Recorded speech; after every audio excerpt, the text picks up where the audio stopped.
Panoorin ang susunod na bahagi ng Batang Kuyapo.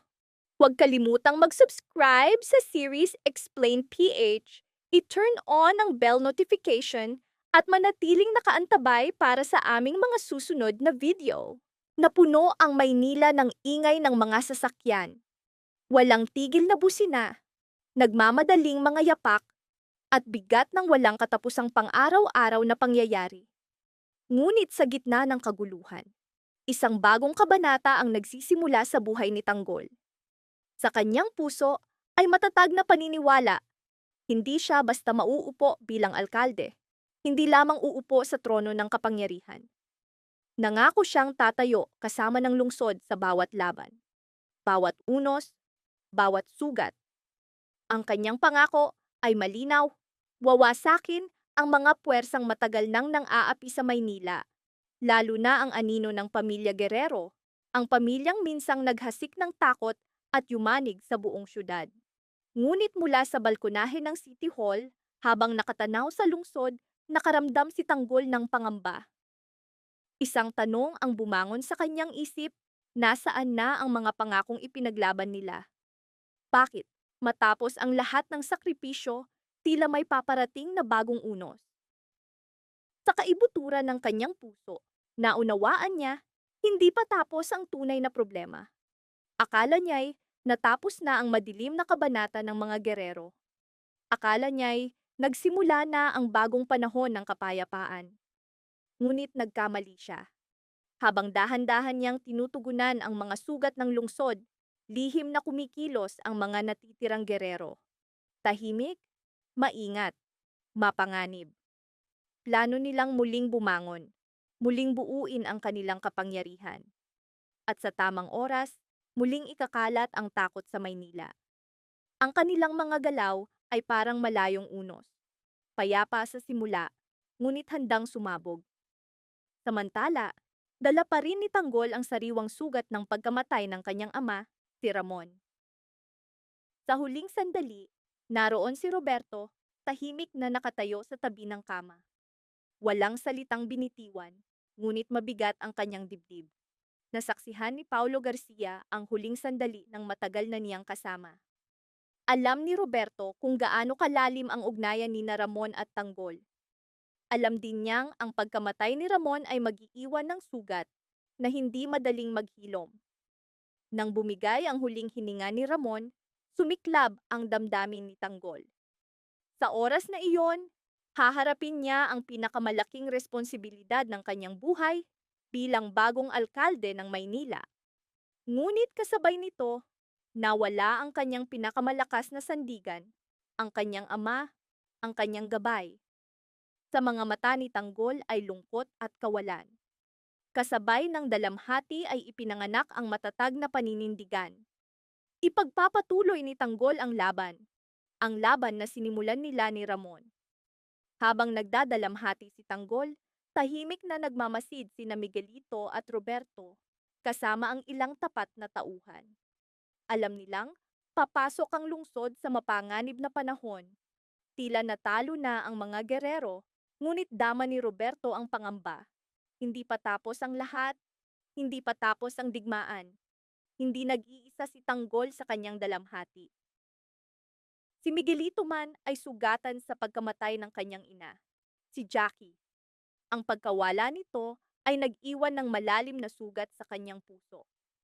Sa bawat katahimikan, dama niya ang kawalan, ang sakit ng pagkawala.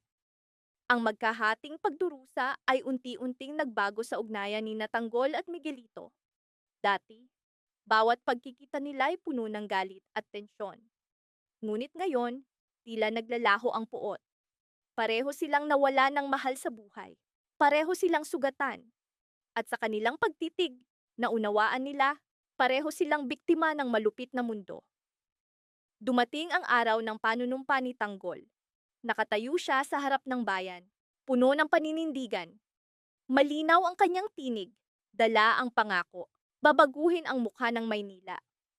Lalabanan niya ang korupsyon, isasara ang mga ilegal na negosyo, parurusahan ang mga sindikato, tiwaling pulis, mandarambong na politiko, at mga drug lord. Upang simulan ang tapat na pamamahala, itinalaga niya si Mando bilang bagong hepe ng pulisya. Si Mando ay isang tapat na opisyal, hindi nabibili ng pera, hindi natatakot sa kapangyarihan. Sa utos ni Tanggol, tinanggal ni Mando ang lahat ng pulis na konektado sa pamilya Guerrero. Isang matapang na hakbang na muling nagpasiklab ng apoy ng pag-asa sa puso ng mga taga-Maynila. Lumipas ang mga araw at unti-unting lumitaw ang pagbabago sa lungsod. Si Pongay ang unang nakapansin. Habang naglalakad sa mga lansangan, nakita niyang mas maayos na ang lahat. Tahimik ang mga tao, ligtas ang pakiramdam, may kapayapaan. Sa kanyang puso, sumibol ang bagong pag-asa na sa pamumuno ni Tanggol, muling ligtas ang lungsod. Ngunit sa likod ng katahimikan, may paparating na unos. Sa madidilim na sulok ng syudad, lihim na kumikilos ang mga natitirang Guerrero. Maingat, tahimik, mapanganib. Unti-unti, may nabubuong sabwatan. Plano nilang muling palakasin ang sarili sa pamamagitan ng pagpapalaya ng mga bilanggo. Mga taong wala ng takot sa batas, handang gumawa ng anumang krimen kapalit ng kalayaan at kapangyarihan. Sa loob ng kulungan, naghihintay si David. Minsan, naniyang nakaharap si Ramon sa madugong labanan, muntik nang mamatay.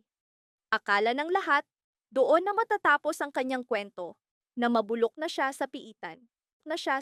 Ngunit nagkamali sila. Buhay pa si David, at sa kanyang dibdib muling naglalagablab ang apoy ng paghihiganti.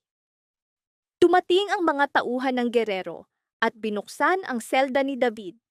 Kasama niya, pinalaya rin ang ilang bilanggo, sabik na sumama sa kanilang layunin. Sa sandaling iyon, ipinanganak ang bagong hukbo.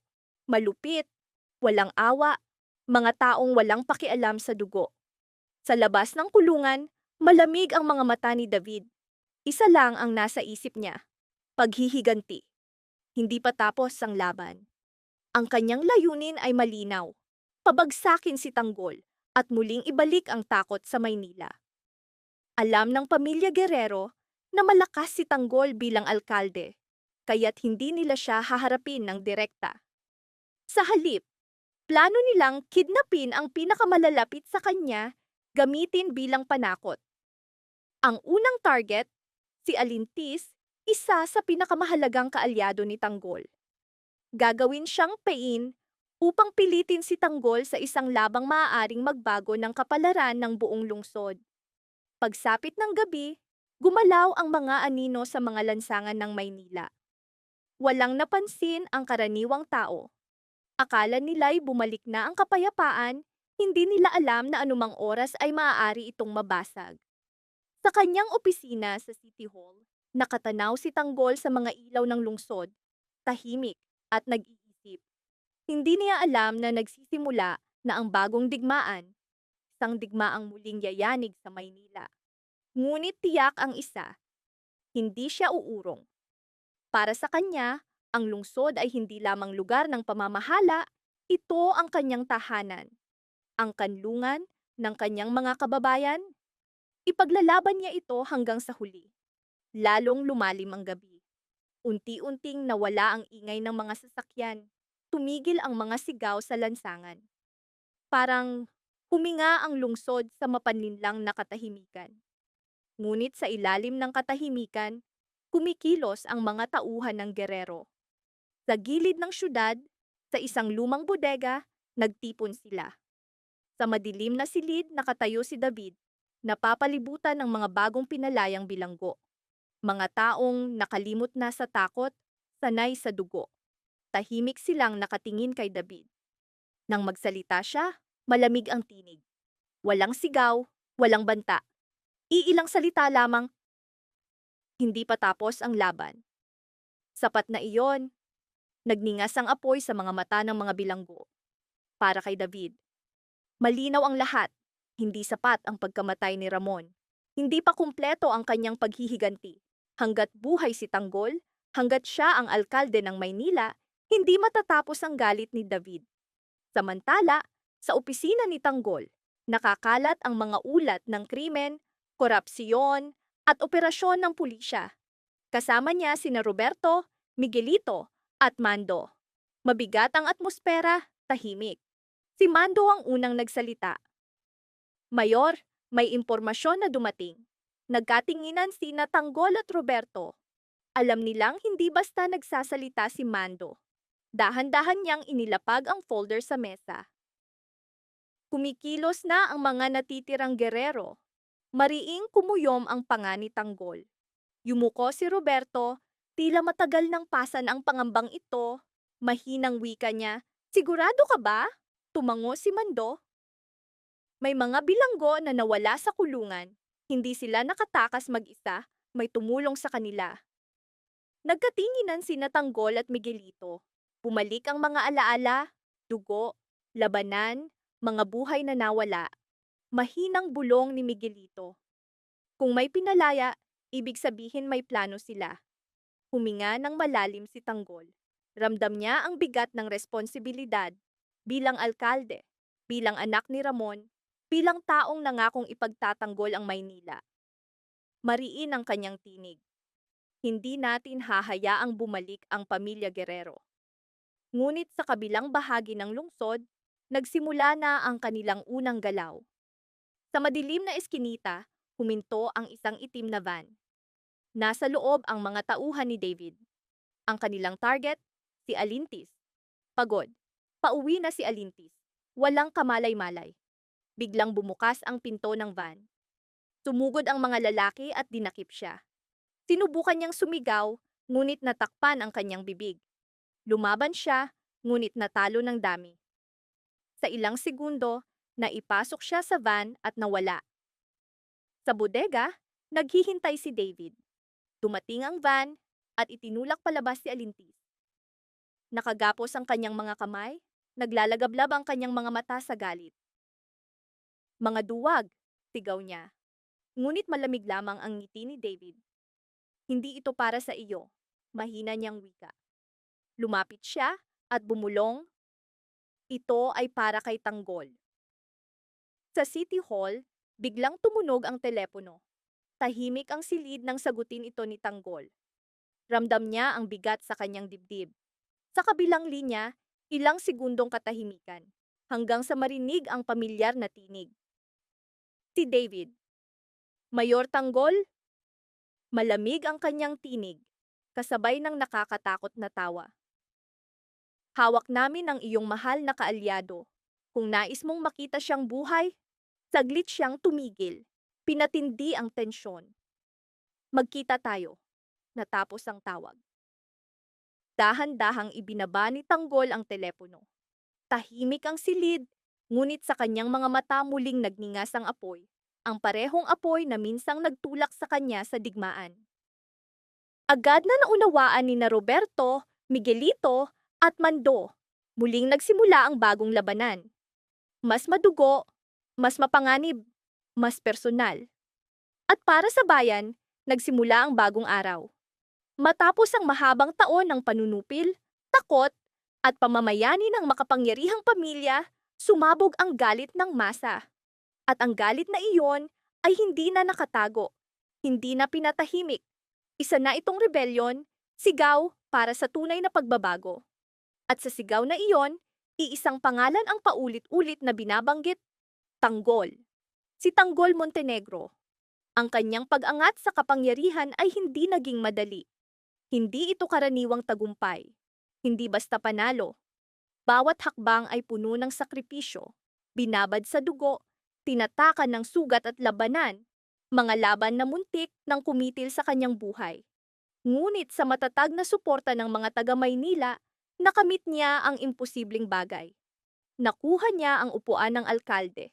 Hindi mula sa kung sino man, kundi mula sa makapangyarihang pamilya Guerrero na matagal nang namamayani sa lungsod. Ang pag-akyat ni Tanggol sa pagkaalkalde ay hindi lamang tagumpay sa politika. Para sa marami, ito'y naging simbolo ng pag-asa. Patunay na kahit gaano kadilim ang gabi, muling sisikat ang liwanag. Ngunit habang marami ang nagdiriwang, sa isang sulok ng lungsod, muling naglalagablab ang apoy ng paghihiganti. Para sa mga Guerrero, Ang pagkatalo ay hindi lamang pagkawala ng kapangyarihan. Para kina Roberto at Miguelito, ito'y kahihiyan, insulto sa kanilang pangalan, dungis sa kanilang lahi, isang bagay na hindi nila matatanggap. Sa isang madilim na silid, magkatabi sina Roberto at Miguelito. Tahimik ang paligid, ngunit mabigat, puno ng galit at paghihiganti. Sa kanilang mga mata, iisa lamang ang layunin. Muling bawiin ang kapangyarihan. Para kay Roberto, ang Maynila ay palaging nasa ilalim ng kanyang impluwensiya. Ngayon, ibang tao, lalo na si Tanggol Montenegro, ang namumuno sa lungsod. Para sa kanya, ito'y insultong hindi matitiis. Si Miguelito man ay hindi pahuhuli. Naglalagablab ang kanyang mga mata sa galit at ambisyon. Nais niyang patunayan na siya ang tunay na tagapagmana ng kanilang pamilya.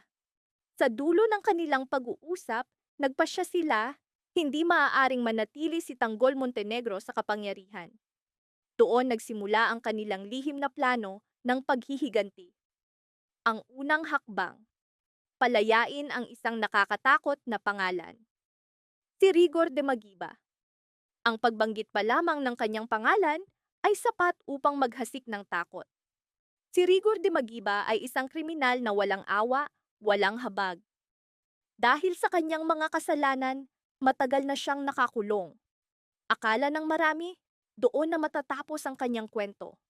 Ngunit para kay Roberto Guerrero, si Rigor ay hindi bilanggo, isa siyang sandata. Sa pamamagitan ng kanyang impluensya at koneksyon, lihim na pinalaya ni Roberto si Rigor de Magiba. Muli silang nagharap.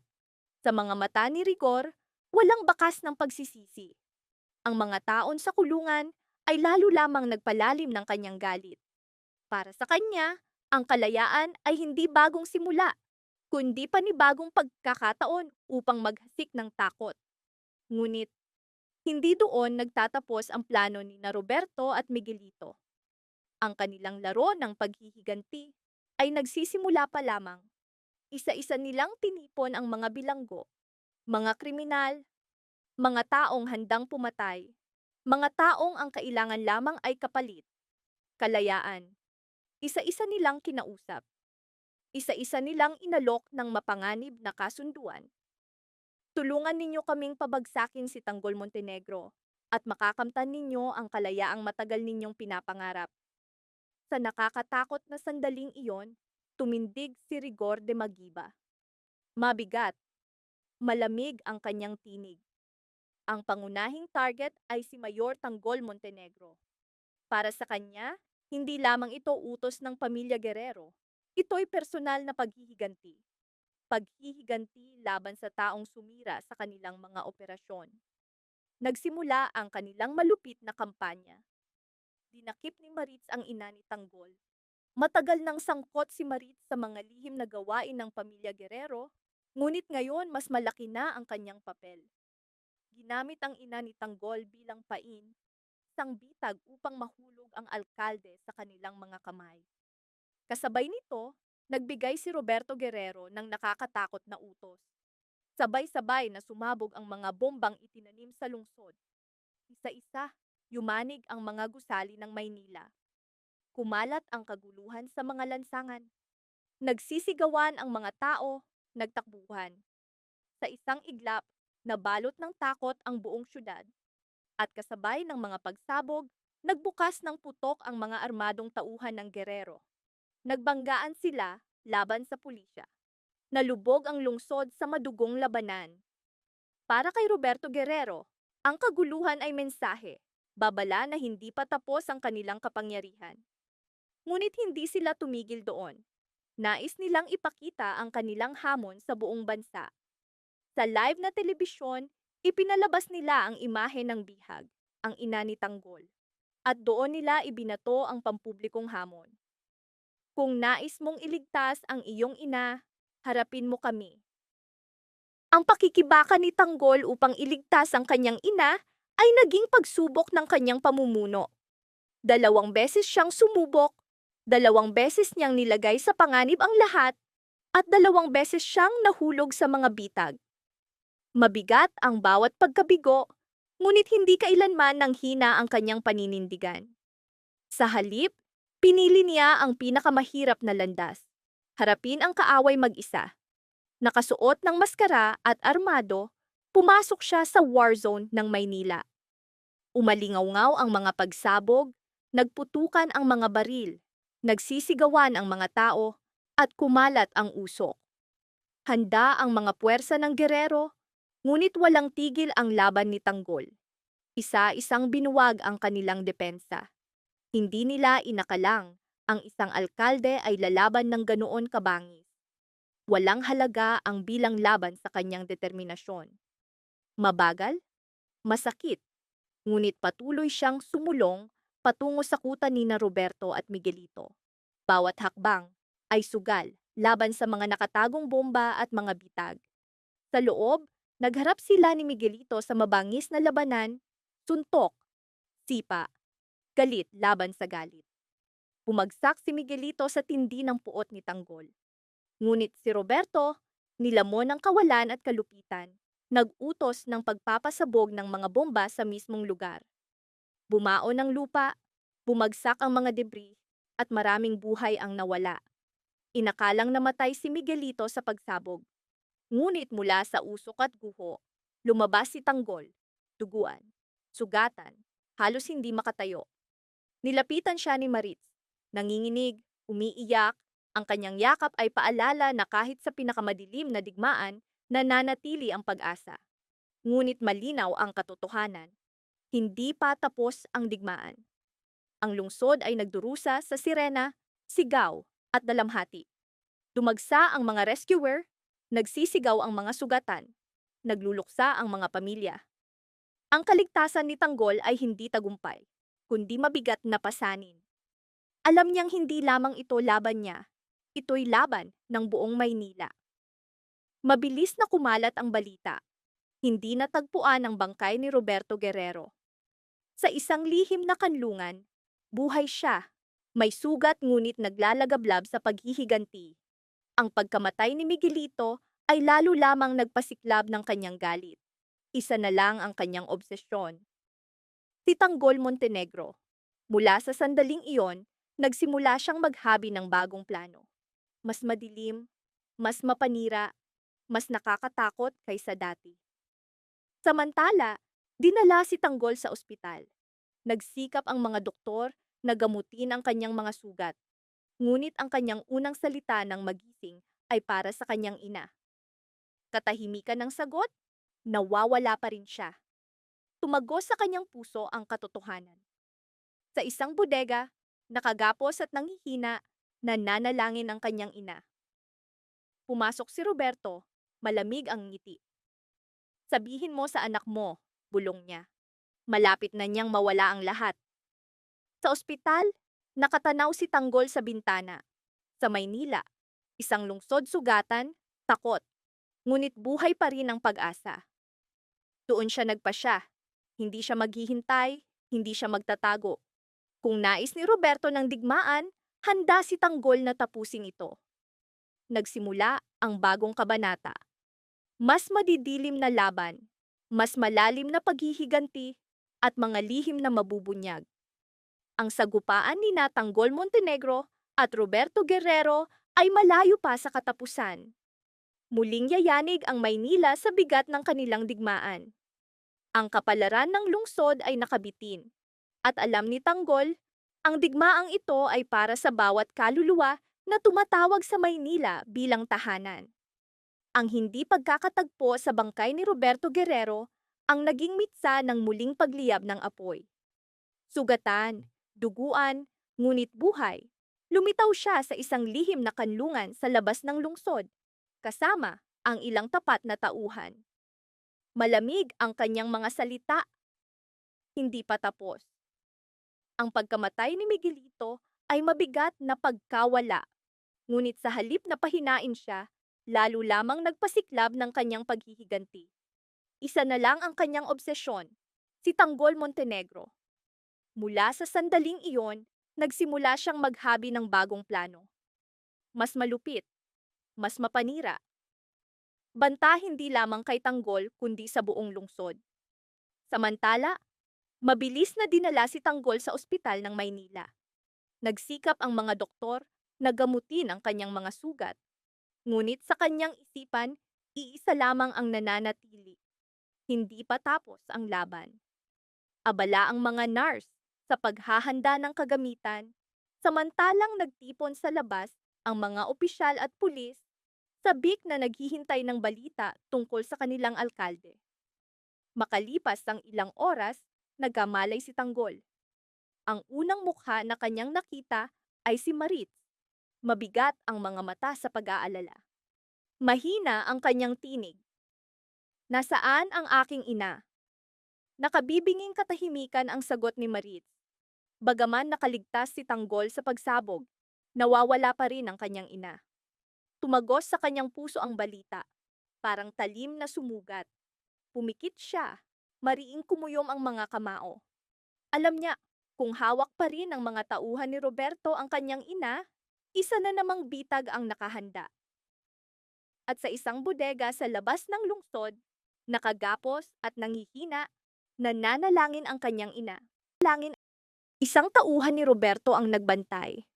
Pagkaraan, pumasok si Roberto mismo, mabagal ang mga hakbang, malamig ang ngiti.